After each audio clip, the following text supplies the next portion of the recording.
I have more money than time right now. You have more time than money. And I wish I learned this, many, many years ago, like in college, but. 안녕하십니까, 여러분. 인터뷰에 앞서 간단히 저자 잭 셰이퍼에 대해서 소개해드리겠습니다. 지난 영상 중 FBI 요원이 알려주는 사람 심리 꿰뚫는 법 영상에 소개된 책 The Like Switch의 저자입니다. 전직 FBI 특수요원으로 지내다가 현재는 웨스턴 일리노이 대학의 교수로 재직 중이며 강연, 컨설팅 등 미국을 비롯한 해외에서 활발히 활동하고 계십니다. Why do you think truth matters? Truth matters because that's what we have to go on. We trust one another. And if we didn't trust one another, we would spend our whole day trying to verify what each other said to one another. And we don't have time to verify everything everybody says to us. So we have a natural human predisposition to trust people and to believe people unless they give us reason not to believe them. So that's called the truth bias. We have a tendency to believe people until they give us reason not to. And that's for efficiency. I think one of the core benefits that we could get out of using elicitation technique, it helps us to be allocentric rather than egocentric. Yes. Oh, yeah. So how can we be allocentric? Here's the secret. If you like somebody, you're going to do whatever you can to help that person. I don't even have to ask you. You'll see the need and fill it because if you're my friend, true friend, then you'll do it. You see, that's the secret. You don't even have to, you don't have to brag about yourself because if you make it all about the other person, then every time you meet that person, they're happy. Oh, I really enjoy being with him. And if every time they meet you and you make them feel happy, they're going to want to come see you, aren't they? Again, to get that same good feeling. So you don't even have to invite them. They'll think of an excuse to come by to see you. It's like, we'll take a dating situation. A lot of guys like to brag and they do a data dump of all the stuff that they're good at. And I'm this and I'm that and I'm all kinds of things. And it doesn't get you anywhere. What you should do is talk about the girl you're with. Tell me about yourself. What is it like to do this? Use empathic statements and get them to talk about themselves. And they're going to feel good because they think, because we're all egocentric, they think the world revolves around them. And they finally realize, oh, somebody noticed that the world revolves around me and they're giving me the attention I think I deserve. So they're going to feel good. And then every time that you're with that girl, she's going to feel good about herself. Then she's going to think of an excuse to call you or to get by you or come see you again. You don't even have to ask her. She will do it automatically. Why? Because she wants to be with you to get that same good feeling. Isn't that what relationships are about?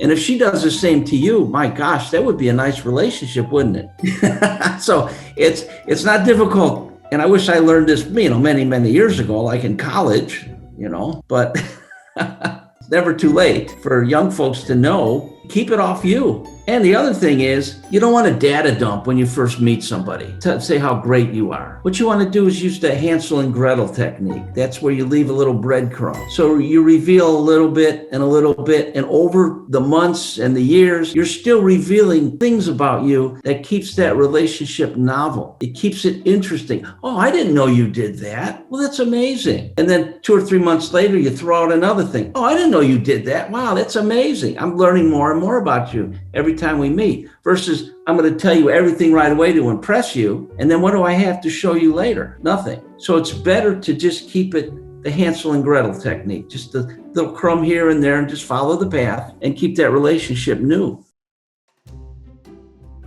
What I could share with you is something that people don't often realize that they do when they meet people non-verbally. But the first thing is when you approach somebody, you do an eyebrow flash. That's a quick up and down movement of the eyebrows. And I don't know if you notice that now, but a lot of people do that when they meet one another. And all that is a friend signal that says, I'm not a threat. And we do that typically 5 to 6 feet from meeting somebody. And typically, when you pass somebody for the first time in the morning, you always go, hi, how are you? But the second time you see them, you don't have to say, hey, hi, how are you? You typically do an eyebrow flash, or guys tend to do the chin The other one is your head tilt. When we tilt our head to the right or to the left, we're exposing our carotid artery.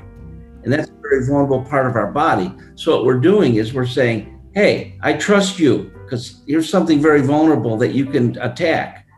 But I trust you, so I'm going to expose it. The other thing is the smile. And what we want to do is make sure that we smile, because when we smile, we release endorphins. So if I smile at you and you smile back, you're releasing endorphins and I'm releasing endorphins, and endorphins make you feel good about yourself. And what happens? When I make you feel good about you, you're going to like me. So those are the three top friend signals that we use. And what I want to do is have people just recognize when they see it, now I see it, because we do it all the time, but we don't recognize that we do it. So when you're in a situation where you want to be a friend, and what you want to do is then just eyebrow flash, because catch yourself eyebrow flashing, get the feel of it, and then you can practice it. And if you want to fake a smile, make sure you got your cheek, raise your cheek up and get a little crow's feet going. And then the brain says, oh, it's a real smile. And I'll give you one instance that my students face is when they go to job interviews and they're afraid, they're a little anxious. Everybody's nervous. They want the first big job and it's a big interview. And so when you're anxious, you go into what we call the fight-flight response. So when you're in the fight-flight response, we don't smile, we don't eyebrow flash, we don't tilt our heads. And that's because those are friend signals. When we're in the fight-flight response, we're getting ready to fight somebody and we're going to be growling and have an urban scowl. So I always remind the students, make sure that you eyebrow flash, head tilt, and smile when you meet your potential new employer, because then you're sending the signal, I'm friendly, I'm not a threat. If you walk in with the urban scowl, one of these, because you're in the fight-flight response or you're quiet, then you're not going to be able to send the right message to him, because you want to send the message that I can picture this person working for me. I can picture me going out and have a meal with this person, and I want them to work with me. My next question is, then what about people who mastered in those facial and body languages and to manipulate people? Again, how can we tell?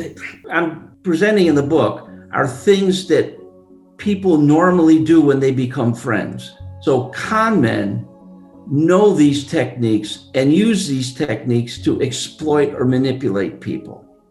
And again, here we go back to that whole thing. Can any good be manipulated to do evil? Yes.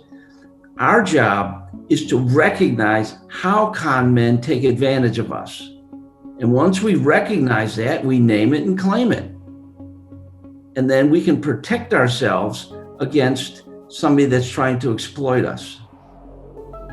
But since it's the same thing that friends do, it's difficult to know, is this person wanting to be my friend because they like me, or do they want to be my friend so they can take advantage of me? Evil con men use the same thing as good people use to become friends. So we just have to be very cautionary when we make new friends with people. The other thing you have to remember is the flip side of that. If you don't want to be taken advantage of, you must know these techniques of how people take advantage of other people. And once you know those techniques, then you're able to say, I see what you're trying to do. It's called name it and claim it. In other words, I see the technique you're trying to use. Now I'm going to name it, give it a label. Now I can defend myself against the con man. Just like you go to hospital and figure out what kind of symptom and then what's the name of the symptom, and then get to know how to deal with it, right? Yes, that's exactly right. And what the like switch does, it takes people who have not yet developed those skills for whatever reason, whether it be technology with texting all the time and people don't talk face to face, or people just inherently are maybe a little introverted and they can't get out and meet people. So what these techniques do, it gives those people the techniques to get to know one another. And once they get to get to know people, then you feel good about yourself because you are now connected with people. So the book is about connecting with people on more of a spiritual level. It's a connection of people. Yeah, and you can also repair relationships. like with the relationship index, the friendship formula, proximity plus frequency, duration times intensity. And that's a basic formula for making friends, repairing relationships, and enhancing relationships. So you have proximity. In other words, we have to be proximal with somebody. We have to be near somebody. And then we have to be frequently near somebody. And then we have to spend a lot of time with somebody frequently. And then we have the intensity, which is the emotional aspect of the relationship. And if one of those elements is missing, your relationship is not going to be successful. So I can actually take somebody and say, how is your relationship? Are you with somebody? How often are you with them? How long are you with them and how often? And how much of that intensity is in the relationship? And we have actual algebraic formula that we've assigned numbers to. So we can gauge a relationship as it goes up and down and where it's bad. So it's very helpful for all types of relationships. How can we specifically using the like switch technique into making money? This may sound really dumb. You can use these, if you're in sales, you can certainly use the like switch to enhance your relationship with somebody, build rapport with somebody, because we want to buy things from people we like. We won't buy things from people we don't like. So if I can get you to like me and then try to sell you something, then you're going to probably buy from me because you like me.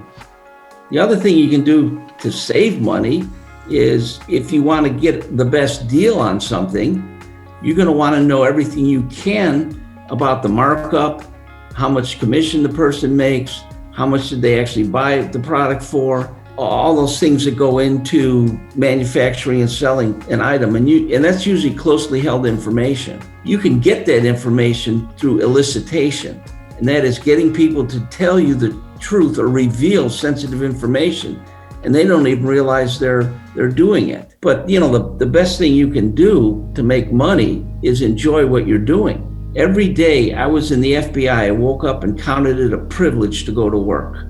And I loved it. You don't make a lot of money, but the satisfaction I got was tremendous. Now, how much is that worth? I know people that go to work and make lots of money and they're not happy. They complain every day. They can't wait till Friday and they want to get off and all they want is money, money, money. What else is there in life? There's a lot more to life than just money. It's that satisfaction of knowing you're contributing and doing something useful in the world and you enjoy it. So the weekends used to get in the way. I'd rather continue working. That's how much I enjoyed my work. But I want to let you know how much is that worth. And if you're not so busy driving yourself to make money, you don't look at anything around you except that focal point, money, money, money. And I don't believe, I would rather spend 20 years in a job I love than make lots of money.